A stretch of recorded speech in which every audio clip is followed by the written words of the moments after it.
Nice day out here. Good for spinning. I'm loving the wall. I'm loving the fall weather.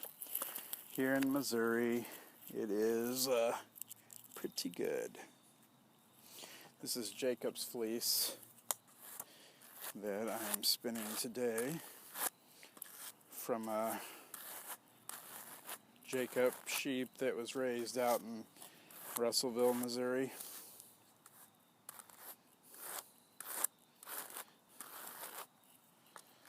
Comes from the same herd that my sheep come from.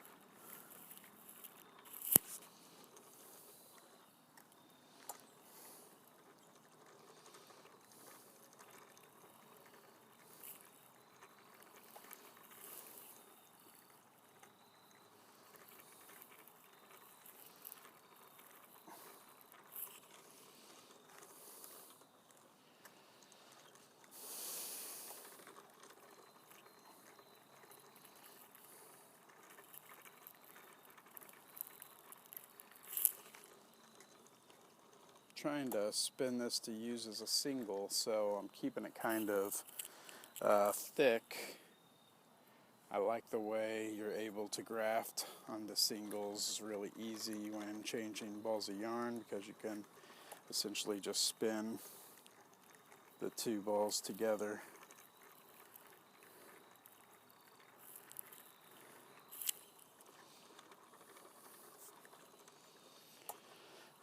I would normally plan to wear some light clothing if I'm spinning dark wool, or dark clothing when I'm spinning light wool, but today I was already dressed and had to spin this dark wool, so I'm hoping that you can see it okay, but because it's thicker it shouldn't necessarily be a problem. We did not use this wool for a long time, and it kind of soured, so now it kind of disintegrates when you try to use it. If you use it with high twist, that will help hold it together a little bit more, and of course that's why we have it as a thicker yarn, but you still do have to be careful with it until you knit it. That'll give a little more strength and continuity to it, but at this level it's not for beginners. It's kind of harder to keep it all together. Feels nice in your hand though.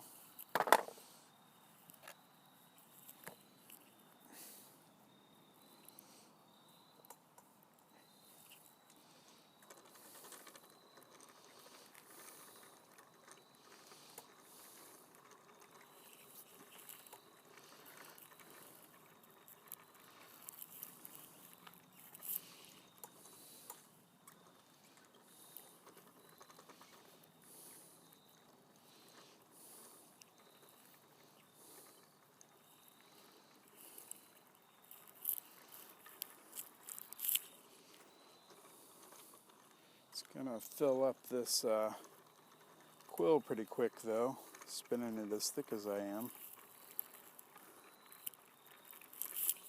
I'm liking this. I'm gonna have to knit me a hat or something.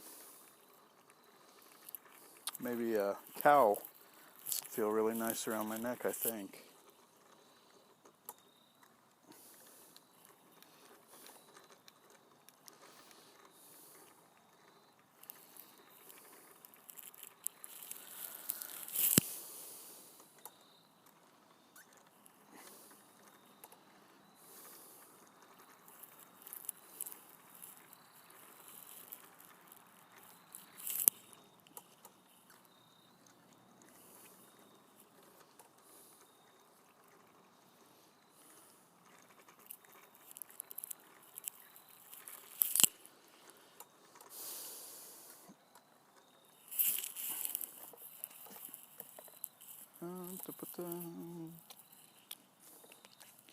I don't load up the cards when I go because I kind of want a fluffy bat to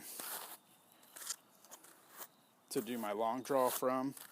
And so the less wool I put on the cards, the lighter and fluffier I can get these that I'm pulling off.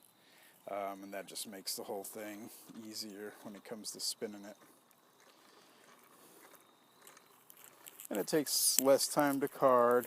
You can really, at this rate, enjoy the carding and the spinning without feeling like, you're spending too much time carding just to spin, or like you would have to have something done in advance just so you could enjoy it. It's really something that breaks up the monotony a little bit of the long draw and lets you kind of prolong the enjoyment.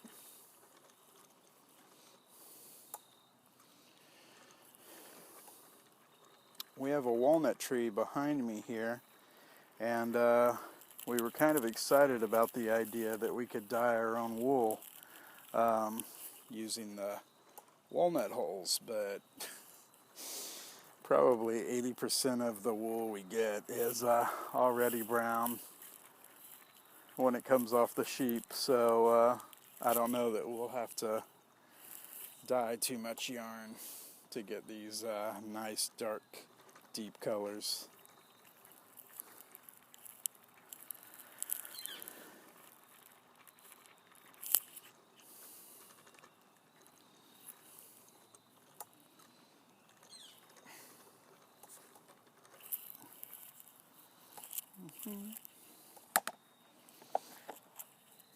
I think that's a little too much, actually.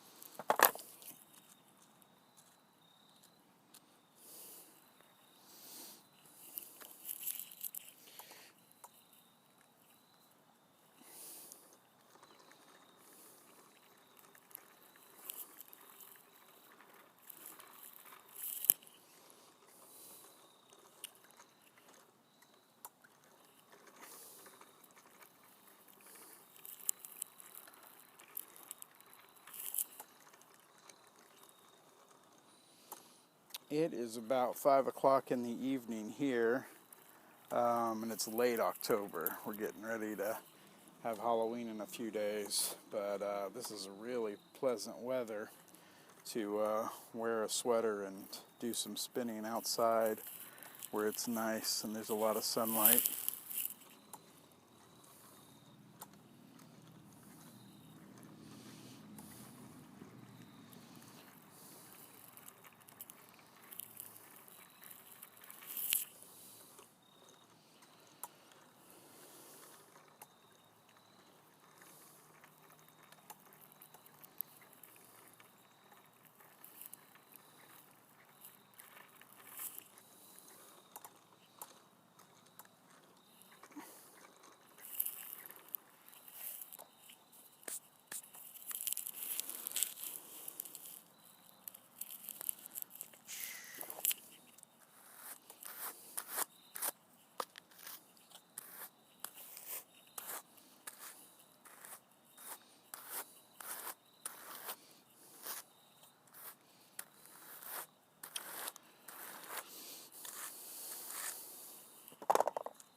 As you can see, the start and stop isn't too bad on a spindle wheel, so that's nice to transition from spinning to actually carding. Wool so that you can spin some more is really kind of quick and easy.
I hope you like my little, I kind of use it as the soundtrack to my own life.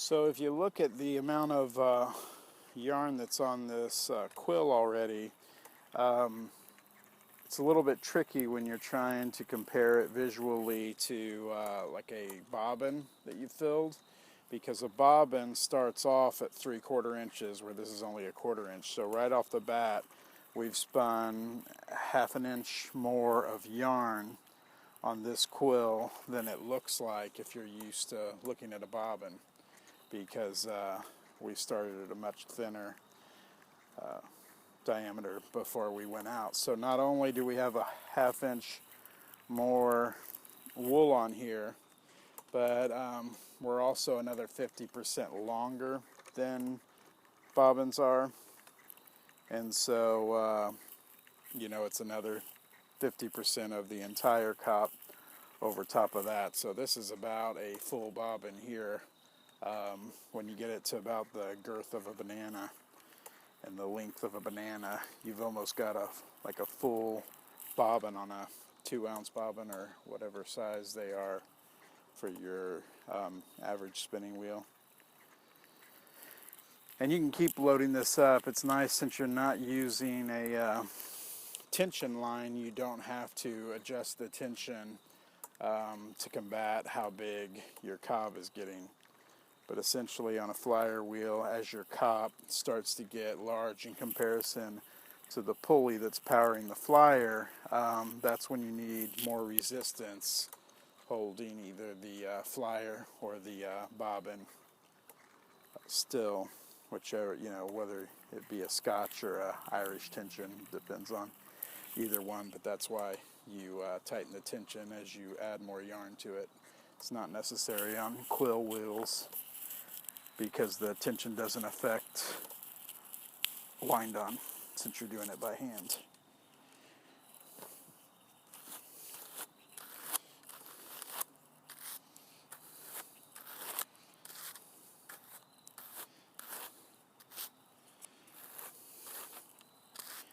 If we weren't carding, we'd already be well into our second ply on a different quill, and it'd probably only take twice as long as what we're at now to have spun both plies and then ply them together. I think I'm going to, maybe I'll use this to ply together in a future video coming up. I'll do one more ply of this, or maybe try to do it in a light yarn, and then have an episode where it's just plying on the dough deck.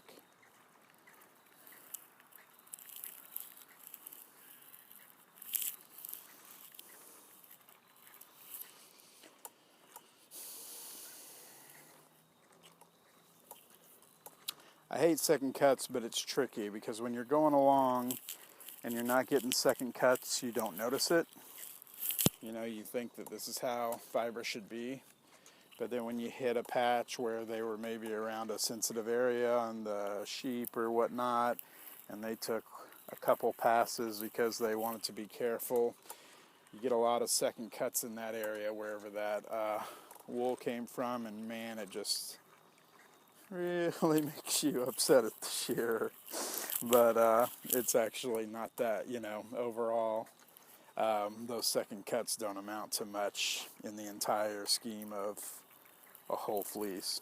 good shearers won't have second cuts, but even mediocre shearers, are doing something that's really difficult, and if they get second cuts, even though it kind of plagues your spinning, you gotta kind of understand, those second cuts don't account for a lot of the wool, and they certainly didn't waste a lot of the wool because, those second cuts weren't a lot off of what you did get to keep. But it does get aggravating.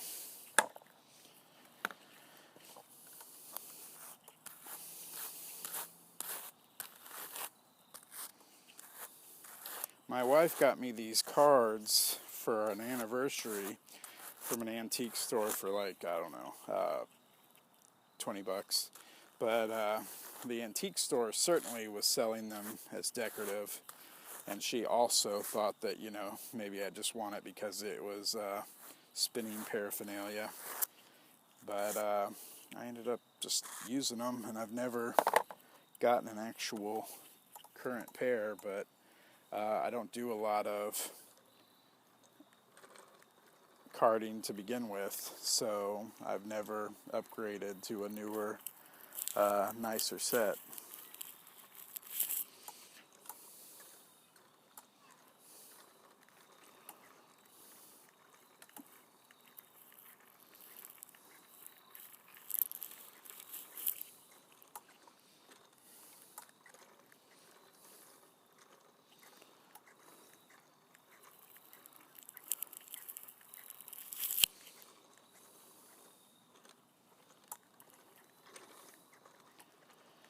We've got a pair of shears too that we got from the farm when we bought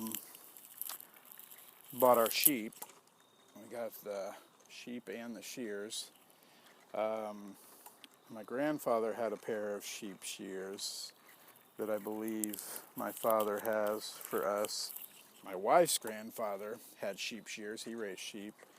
When she was growing up, she remembers going to the farm and bottle feeding the lamb, and those shears are supposed to go to us too, but we do not shear the animals ourselves. For those of you that don't know, wool is very strong, and to cut it, you have to shear it off. You can't cut it off, and there's a difference in those two words. It's not just semantics. Shearing something literally means to mash it in half, and cutting would actually slice through something, but you have to shear wool because it's so strong, and because of that, the tools they use, the implements, are very powerful. So every time you shear a sheep, you literally are taking their life in your hands, and we don't want to put in the time to practice with our sheep or other people's sheep until we get it right. We really want to leave it to the professionals. So that is one thing out of the entire process that we bring somebody in for and let them do. And he is great. But even in the past, when we've used people that weren't as good, like I said, they were not the best shearer we could find, but to be honest, they were doing a good job. It's just, it's a sliding scale, and there are so many well-trained professionals in the shearing industry that every now and then when you meet a hard-working shearer that's not quite as good, it can get a little discouraging through no fault of theirs.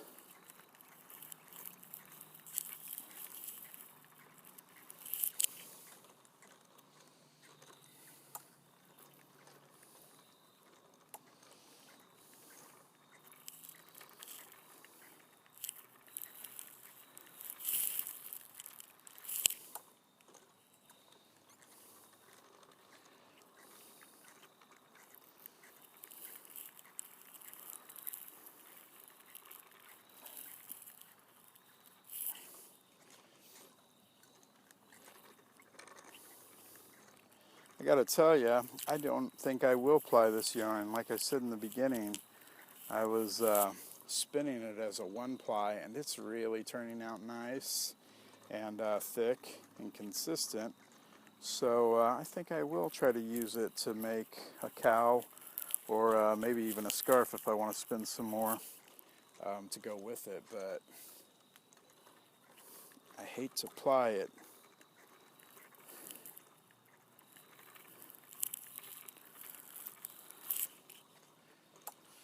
I've got a lot of full quills waiting for me to ply too, though, so that's not going to be a problem for the future video, because there's this one fleece for sure that I can just spin right out of the lock because it's so soft and comes apart so easily that anytime I don't have a specific project I'm working on, I just spin that fleece for fun. And so I've got quite a few quills of that fleece left around. The sheep's name is Spotless, and I really enjoyed spinning her offspring too. There's one called Marble Cake, and that's a fleece that I've spun a lot out of.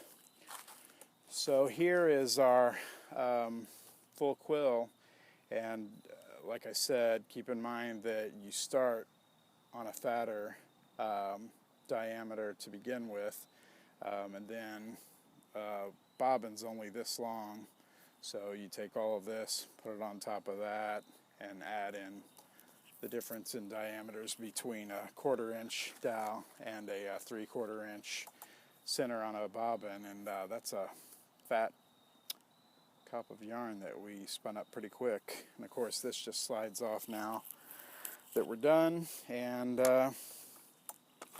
can go on your lazy Kate, or can go on to your ball winder.